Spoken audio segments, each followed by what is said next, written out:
बिस्मिल्लाहिर्रहमानिर्रहीम। अस्सलाम वालेकुम स्टूडेंट्स। बात करेंगे आज MGT 501 के लेसन नंबर 26 से ऑनवर्ड परफॉर्मेंस अप्रेजल। सबसे पहले तो हमें ये देखना है कि परफॉर्मेंस अप्रेजल होता क्या है, फिर आगे इसके बारे में डिटेल में बात करेंगे।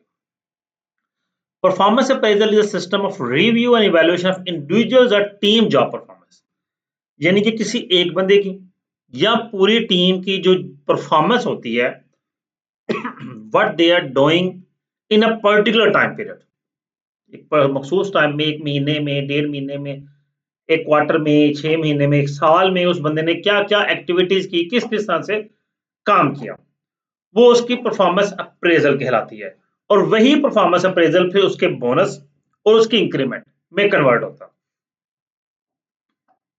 अब यहां पे हमें बोनसेस या इंक्रीमेंट की बात नहीं करनी, हमें ये देखना है कि वो परफॉर्मेंस मेजर कैसे करनी है। अब एक एम्प्लॉई है, किसी बैंक का एम्प्लॉई है, उसने पूरा साल वहां पे जॉब की है, वो पूरा साल काम किया है, पूरे साल के बाद उसका बोनस आता है। वो बोनस कैसे आ गया?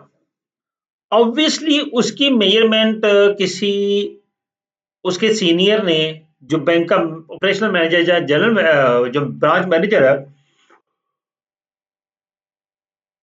यकीनन उसने कोई भेजा है, यानी कि उसकी अप्रेजल बना के भेजी है। तो उन्होंने किस बुनियादों पर उसकी अप्रेजल बनाई है, हम यहाँ पे ये बात करनी है। तो स्टार्ट करते हैं जी।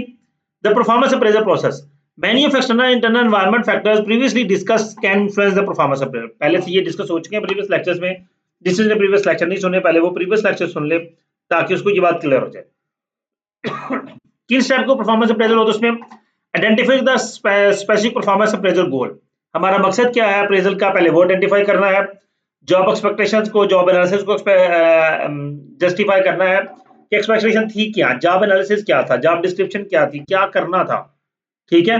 फिर उसके बाद परफॉर्मेंस को एग्जामिन किया जाता है और फिर अप्रेज परफॉर्मेंस, यानी कि मेंशन किया जाता है कि ये बंदा परफॉर्मेंस अप्रेजल में एक्टिव है, ठीक है, उसके अप्रेजल की बात की जाती है।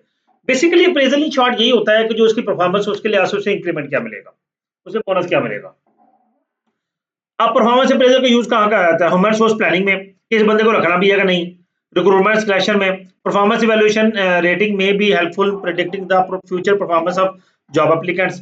जो आने वाले जॉब एप्लीकेंट्स हैं उनकी परफॉर्मेंस भी देखनी है कि जो रूटीन में बंदा जॉब कर रहा था, ठीक है, अगर किसी बंदे को मैं फारिग किया तो नेक्स्ट उस तरह का बंदा हमें नहीं चाहिए। तो हमने अपने इंटरव्यू में, अपने ट्रेनिंग डेवलपमेंट में इस चीज को जस्टिफाई करना है।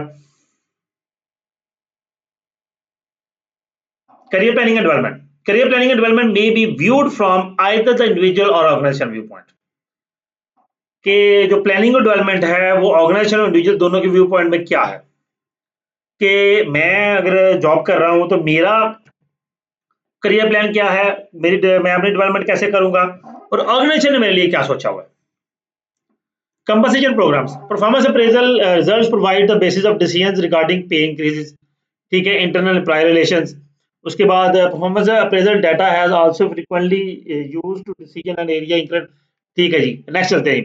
व्हाट टू इवैल्यूएट, इवैल्यूएट क्या किया जाता है? मैंने traits, behavior, task, outcomes, improvement potential, ये चार चीजें जी इवैल्यूएट की जाती हैं। सबसे पहले ट्रेड्स हैं कि many employees and organization evaluated on the basis of this traits such as attitude, appearance, initiative. उनका एटीट्यूड क्या है, ठीक है, उनका जाहिर लुक कैसा है, वो किसी काम को कैसे स्टार्ट करते हैं, इनिशिएटिव्स किस तरह लेते हैं। Behaviors, when the individual task outcome is difficult to determine, it is common to evaluate the person's task related behavior, ठीक है जी। अगर तो इंडिविजुअल का टास्क जो है वो डिफिकल्ट मीनिंग के है, तो वो उसको किस तरह से टैकल कर रहा है, वो उसका बिहेवियर कहलाता है। टास्क आउटकम, जो रिजल्ट्स उसे देने हैं, जो काम करना है, उस काम से जो रिजल्ट आना है, वो टास्क आउटकम कहलाता है।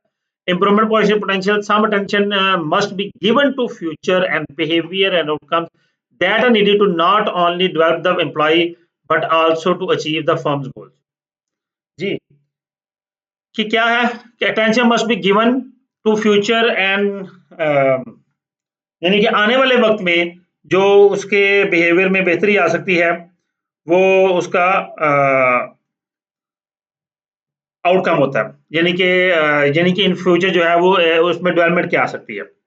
उसके बाद आता है परफॉर्मेंस अप्रेजल मेथड, किस तरह जी परफॉर्मेंस अप्रेजल होगा? उसमें 360 फीडबैक आता है, involves input from multiple levels with the firm and external sources as well.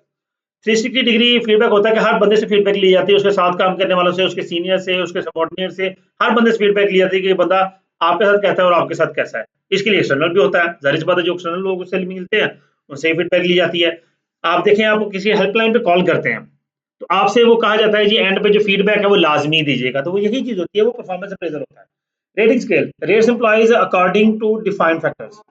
The factors chosen for evaluation are typically of two types: job related and personal characteristics. ये जो उसका rating scale आ जाता है कि किस तरह से रेट किया जाएगा उसके मुख्तलिफ एक्टिविटीज को। Critical incident requires written records by kept of highly favourable and highly unfavourable work actions. जी, कोई क्रिटिकल इंसिडेंट जो है वो किस तरह से होगा कि कोई भी क्रिटिकल एक्टिविटी हुई है, कोई इंसिडेंट हुआ है, तो उसे उसने किस तरह से टैकल किया है, उसके लिए रिकॉर्ड किस तरह मेंटेन किया है, कोई वर्क एक्शन फेवरेबल अनफेवरेबल था, उस पर उसने क्या परफॉर्म किया। Essay the rater simply writes a brief narrative describe the employee performance. जो रेटर है, जो बंदा उसको रेटिंग कर रहा है, जो उसको देख रहा है, वो उसको पूरा एक ब्रीफ डिस्क्रिप्शन लिखेगा, किसने क्या क्या चीज किस तरह से परफॉर्म की। फिर उसको कंपेयर किया जाएगा वर्क स्टैंडर्ड के साथ। उसके बाद रैंकिंग की जाती है कि किस बंदे ने किस लेवल का काम किया है, उसकी रैंकिंग की जाएगी और रैंकिंग के हिसाब से फिर उसको अप्रेजल्स दिए जाते हैं। For discussion an appraisal approach where the rater is required to assign individual in a work group. हाँ, समटाइम जो रेटर है उसकी तरफ से कोई टास्क परफॉर्म के असाइन किया जाता है कि वो ये जज करना चाह रहा है कि ये बंदा किस तरह से काम करेगा। इसकी बेस्ट मिसाल है कि अक्सर का बैंक्स के अंदर इस तरह से होता है कि कोई ना कोई वो क्लाइंट आया है, किसी ने अकाउंट ओपन कराया, किसी ने कोई इन्फॉर्मेशन लेनी है, और अल्टीमेटली वो क्लाइंट नहीं होता, वो बेसिकली बैंक का ही बंदा होता है, लेकिन वो आया हुआ है सिर्फ देखने कि यहाँ जो इस ब्रांच के लोग हैं वो किस तरह से एम्प्लॉयज को अपने क्लाइंट्स को डील करते हैं। उसके बाद हमारे पास आ जाता है जी force choice and weight checklist performance report. जी, रिपोर्ट के लिए पूरी चेकलिस्ट बनाई जाती है। उस चेकलिस्ट को देखा था कि जो जो काम हमने इससे परफॉर्म करवाने हैं, जो जो चीजें इसकी देखनी है क्या सारी कंप्लीट हो गई है, ताकि उसकी प्रॉपर रेटिंग की जा सके। उसके बाद आ जाता है मैनेजमेंट ऑब्जेक्टिव। शायद ये तीन हाईलाइट हो गए, इतने इंपॉर्टेंट नहीं है। Management by objective it is a goal oriented performance appraisal method requires that supervisor and employees determine objectives of employees to meet during their rating period.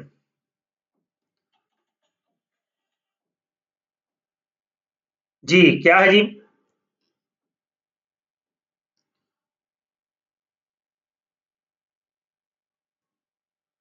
कि good it's the goal oriented performance appraisal method. ये goal oriented appraisal method होता है जिसमें मकसद होता है, objectives होते हैं कि क्या क्या चीजें जो है वो देखनी है।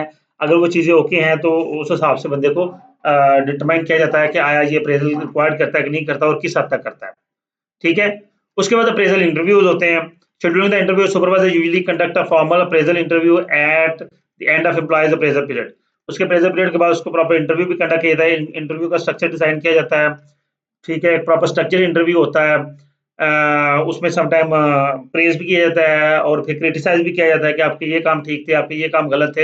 ये अक्सर औकात हमारे यानी कॉलेज में ये होता था कि हर महीने जी पूरे महीने की परफॉर्मेंस निकालनी थी। उसमें हर टीचर का time table note timing note की होती थी कि उसने हर लेक्चर जो है वो किस वक्त स्टार्ट किया, किस वक्त एंड किया, कितनी देर पहले पहुंचा, कितनी लेट लेक्चर छोड़ा।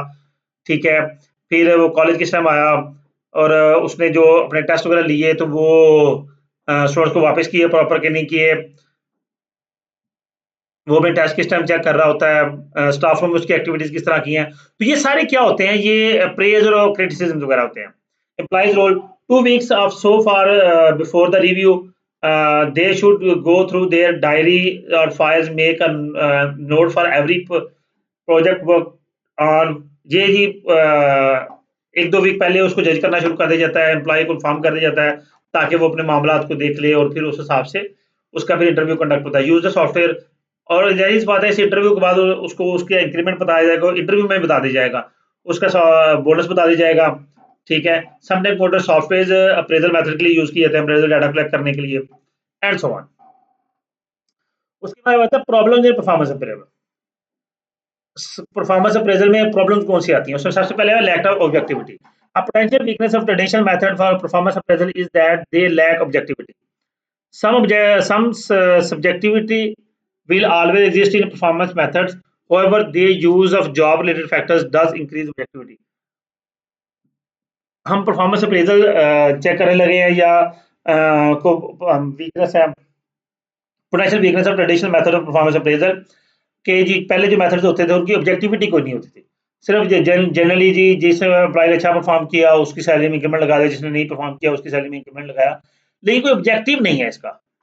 Hollow error occurs when the evaluator perceives one factor is being paramount importance and give a good or bad overall rating to है। कोई एक फैक्टर देखा वो बंदे का वीक है तो उसको ओवरऑल रेटिंग ही सारी गुड या बैड दे दी, अगर वीक है तो बैड दे दी, अच्छा है तो दे दी, अच्छी रेटिंग दे दी। हो सकता है वो दूसरे मामला में इतना स्ट्रॉन्ग ना हो।